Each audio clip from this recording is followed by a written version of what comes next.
Tired of sifting through countless rental listings only to find they're managed by big companies? Let's uncover how to find for sale by owner rentals directly on Zillow, cutting out the middleman and potentially saving you money. First, head to Zillow.com.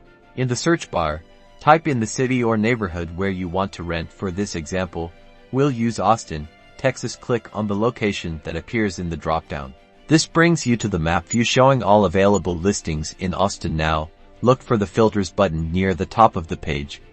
It's usually located just below the search bar on the left side. Click on filters, and a menu will slide down. Scroll down until you see the listing type section. It might be collapsed, so click to expand it if needed.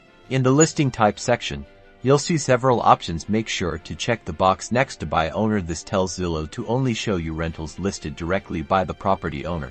After selecting by owner, the map will update, displaying only those for sale by owner rental listings. You can now browse through these listings, view photos, and contact the owners directly. Remember to carefully review each listing, ask plenty of questions, and meet the landlord in person if possible before signing any lease. Happy house hunting!